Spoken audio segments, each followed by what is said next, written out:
All right. Hello team. Sorry. Welcome to the group discussion where I shall be presenting. The presentation will be done from the instrument that we filled in, which is called the preliminary screening tool. Sometimes they call it PST. It's used to screen projects to see if they are feasible for procurement under the PPP framework. So let's delve into our presentation. Please allow me share my screen and we go to the presentation. Confirm if you can see the presentation. Yes, we can see it. Perfect.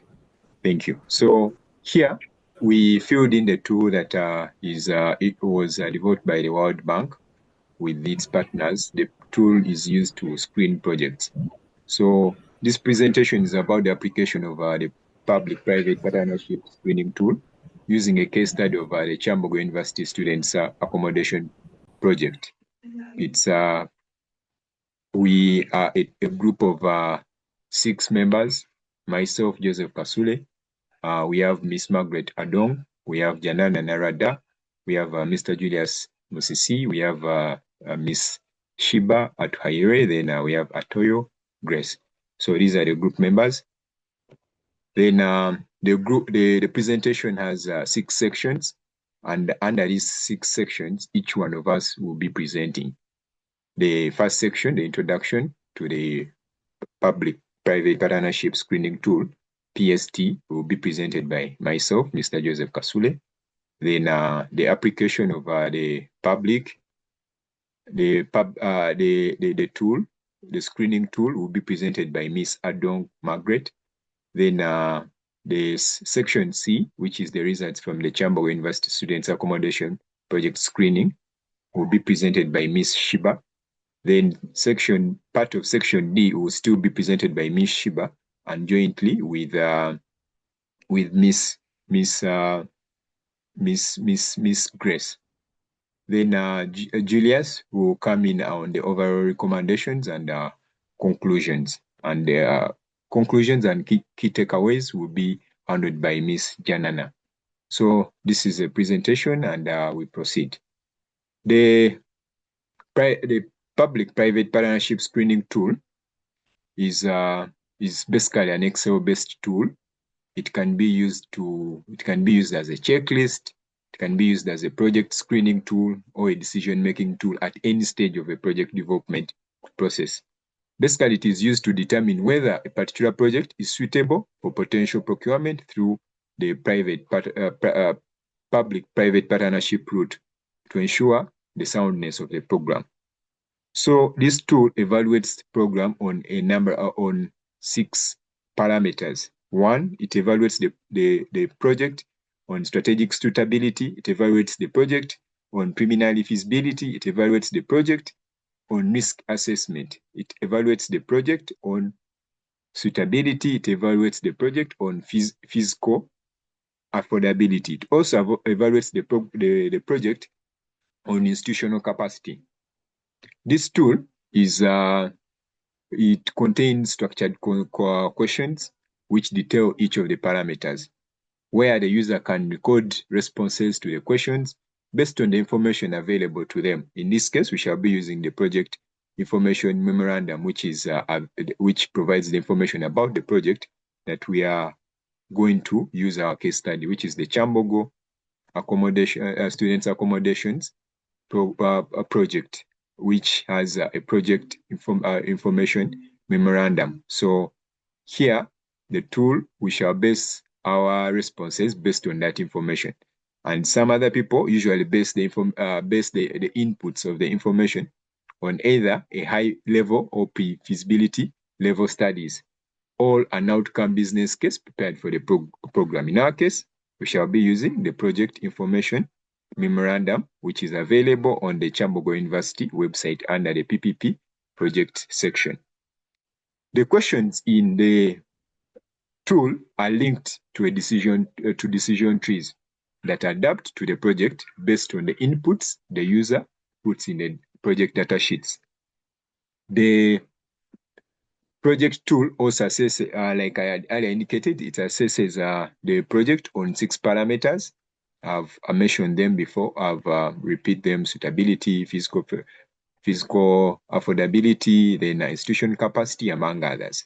It combines the assessment by combining the qualitative and quantitative outcomes of the project studies to inform the next course of action. Based on the responses to the questions in the 7 input sheets, the tool delivers output in form of scores, which is at a range of 0 to 5. For each parameter, the 6 parameters I've mentioned. Using this tool has a number of benefits. One, it helps to identify roadblocks at an early stage because the PPPs are unique projects and they are quite expensive. So using this tool helps one to identify roadblocks at an early stage, saving the money that would have wasted for a project that is fundamentally flawed. Then two, it helps to identify prerequisites that are needed to ensure that the project is viable. The third is it helps to identify potential deal breakers. So it highlights the critical conditions, if not met, could jeopardize the entire project. So it would suggest then what deal breakers should and how they should be addressed. The fourth is it helps to identify strengths and weaknesses. The tool provides a balanced score showing not only areas of weakness that need improvement, but also areas of strength that can be leveraged on to attract private partners. It also helps to suggest way forward on both. Then finally, but not least, FIFI, it provides the overall conclusions on the PPP suitability. It provides evidence based on the conclusion whether the project is suitable for PPP approach, guiding government decision on optimal procurement path. So those are the benefits. This section B, which is the application of this tool to screen a project, which is a Kyambogo Students Accommodations Project, is going to be handled by my colleague, Miss Margaret Adong. Please have the floor and present. Thank you very much, our moderator. As our moderator has mentioned, the Kyambogo University Students Accommodation Project is what we've been sharing about. And of course, it comes from the problem, which is a severe housing crisis. And we all know that Kyambogo University has a population of 33,400 students, and currently the university can only be in position to accommodate 5% of the students. That's about 2,400, and of course, then that leads to a consequence, which means that about 31,000 students are compelled to seek campus housing, which is not safe, which is inadequate, and not conducive to a proper learning environment.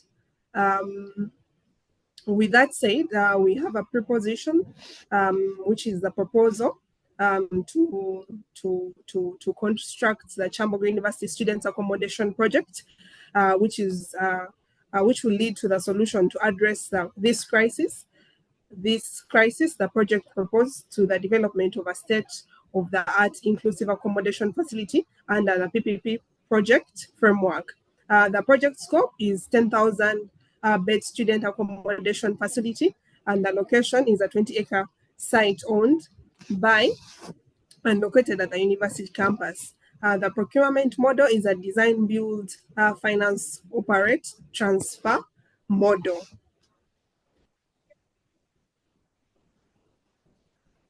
Moderator, take me to the next slide. Thank you. Yes, with this proposal, we also are well aware that it will be structured as a user pay, public-private PPP structure. And of course, there is risk. And the picture about it is that most of the risk will be transferred to the private partner. So among the risk is the financing risk, which will be completely transferred to the private partner, who will be responsible for securing all project funding. And then we have the construction risk, which will still be bared by the private partner. And then we have the operational risk. The private partner shall manage the facility, day-to-day operations and maintenance. And then we have the revenue, which is the demand risk.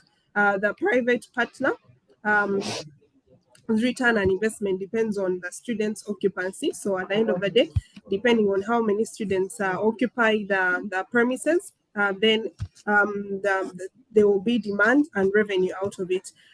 Government's role here is to provide land for this structure and also provide any necessary administrative support that may be required by the private partner. Thank you. Over to your moderator.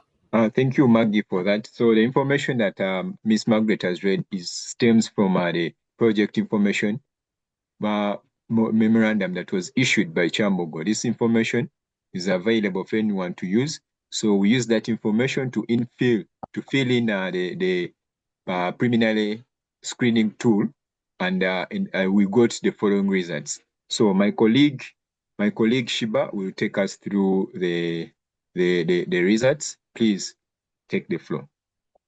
Thank you, moderator. So we're going to look at the results from the Kyambogo University Students Accommodation Project Screening.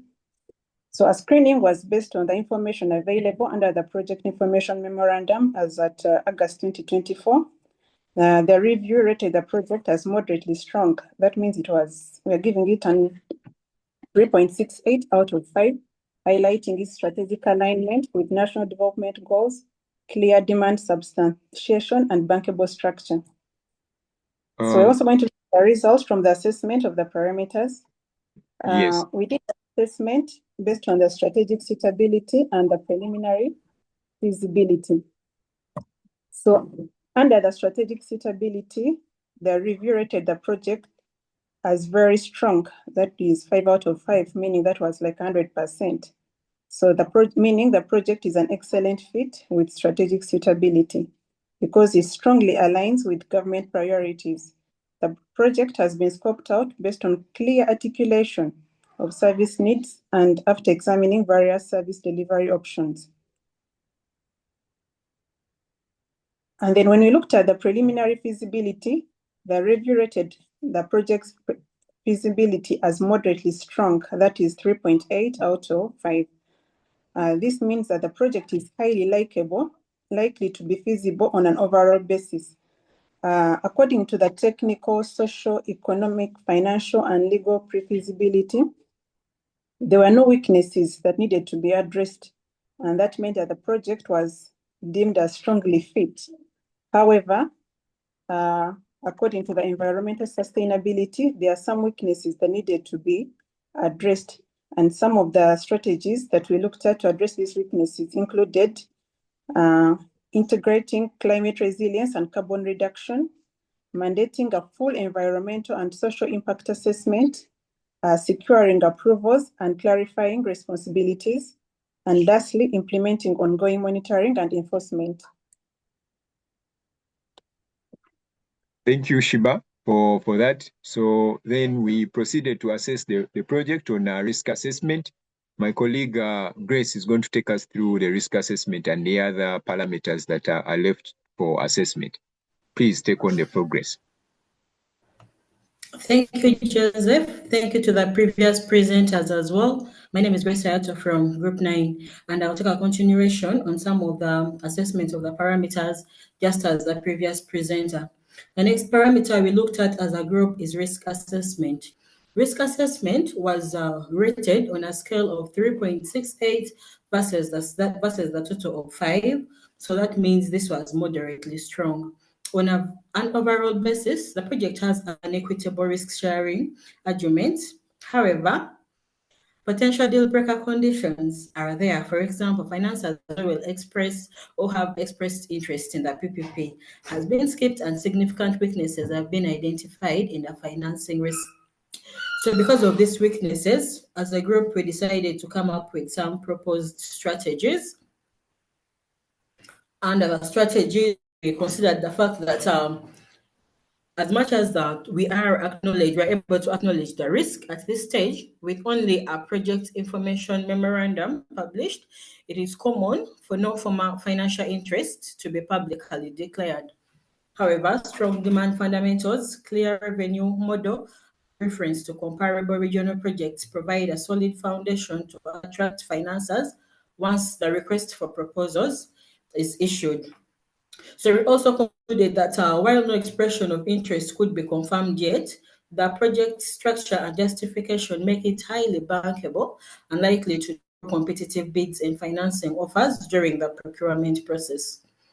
The other recommendation we're able to come up with is that it's also important to note that while the project's strong demand and bankable structure make financial close likely, the project information memorandum does not provide enough detail on the financing plan, lender commitments, or potential risks. Potential risks could include microeconomic shifts, currency issues, to mention but a few. So this confidently guarantees that delays will not occur. However, the feasibility is clear, but the timeline remains uncertain until financials are formally engaged. The next parameter we looked at was the assessment of the public-private partnership suitability. According to the PST tool that we used, the review rated that the PPP sustainability was moderately strong. When you look at the rating that was given, it was 3.8 versus the total scale of 5. So on an overall basis, we concluded that the project is amiable as an PPP, but then it has areas to be strengthened during the feasibility study, and that is especially the market's appetite section. So having found out that, as a group, we proposed strategies to strengthen the PPP suitability, and this includes the fact that during feasibility study, contracting agencies should conduct preliminary market consultations and engage in similar investor interactions so that the information on tenure and cost of should be established in order to improve market appetite of the project. Our next assessment was on physical affordability as a parameter. So when you look at the PST tool, we rated the physical affordability as adequate, given the responses that were picked. So adequate, that's this rated 3.2 versus the total of 5. Our overall comment is that fiscal commitments are within acceptable budget ceilings and their collective impact is physically manageable by the government. However, significant weaknesses still were identified, and that was in regards to the extent or nature of government physical support. How did we overcome this weakness that was identified? One, the competing authority should benchmark with comparable projects at the national level or regional level in order to establish the level of government support in similar projects, as well as justify if the provision of land and facilitation of approvals is adequate. Last but not the least, our final result was on the assessment of institutional capacity as a parameter that was mentioned earlier by one of my colleagues. So the review rated the institutional capacity as moderately adequate, at a scale of 2.83 versus the total scale of 5. The contracting agency has a roadmap for the next stages of the project, and they have limited capabilities to manage this public-private partnership. However, we were able to identify some weaknesses. For example, weaknesses were identified in the institutional capacity and the project execution capability of the agency. Some of the strategies that we came up with in order to solve this weakness include: 1, the fact that the contracting agency should prove its capacity and experience to manage the PPP project preparation and procurement processes by providing CVs for the in-house project teams. Otherwise, they should be able to outsource capacity and experience. Secondly, we propose that we should be able to develop a detailed stakeholder engagement in communications. This is majorly to ensure that there is transparency and also able to manage expectations. Thank you very much. Back to you, moderator.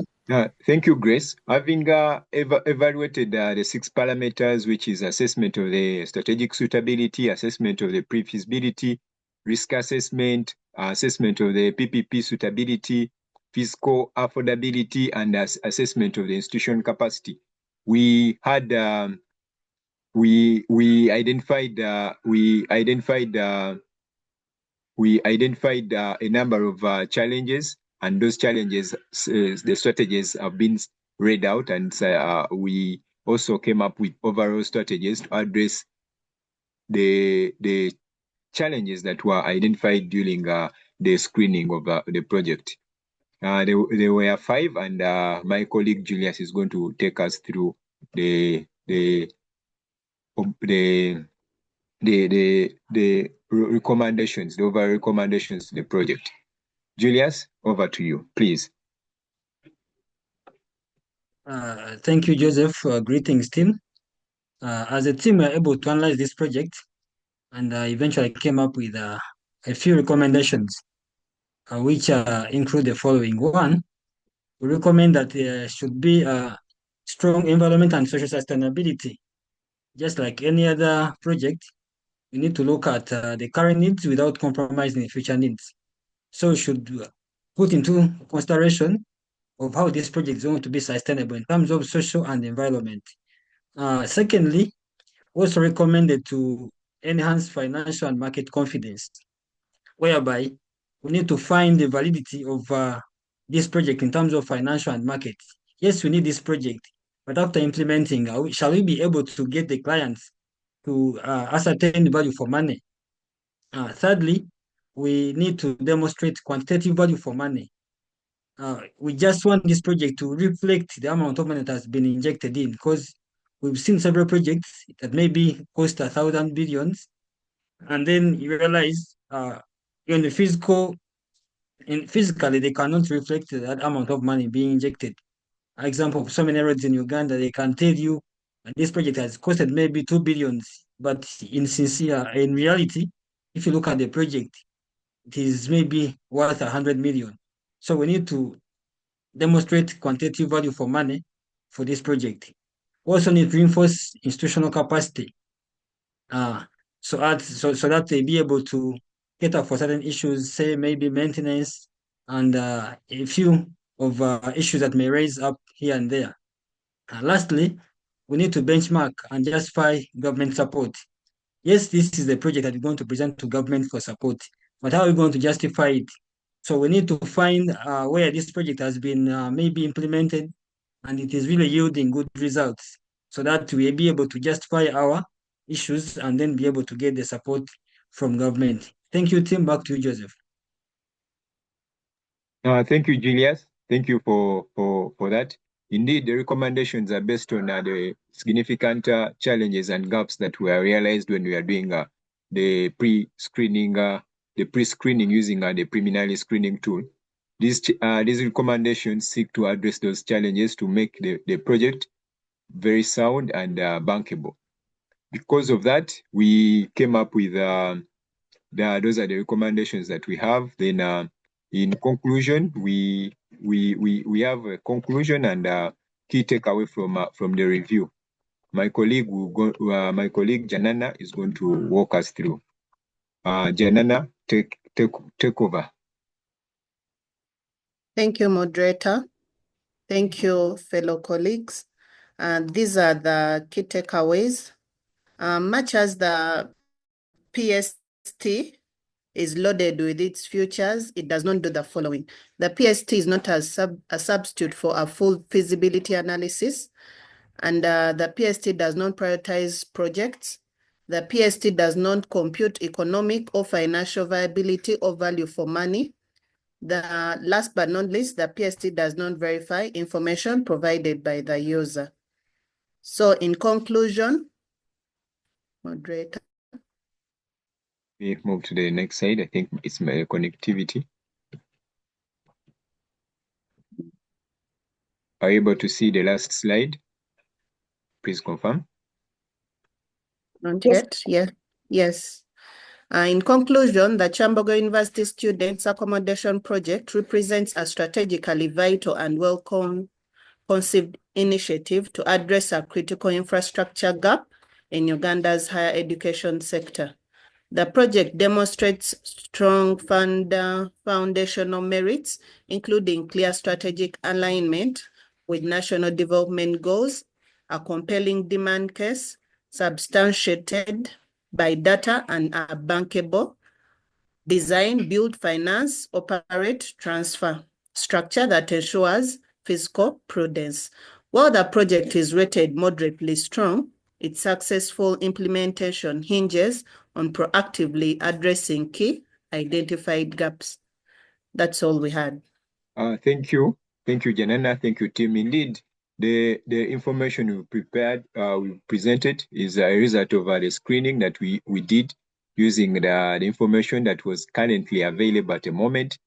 The preliminary screening tool can be used at any stage of the project development to ensure that the soundness of the project before full-fledged procurement is taken, and the information can change. For further information about the project, you can reach out to Kyambogo University project team. Their contacts are given in this project information memorandum, which is the link is attached. You can reach out and get that further information about the project, and you can also find the results of the screening that we did in the bio of this link. We thank you for following up, and that's the presentation we had. Thank you, and thank you. Let me stop sharing. Thank you.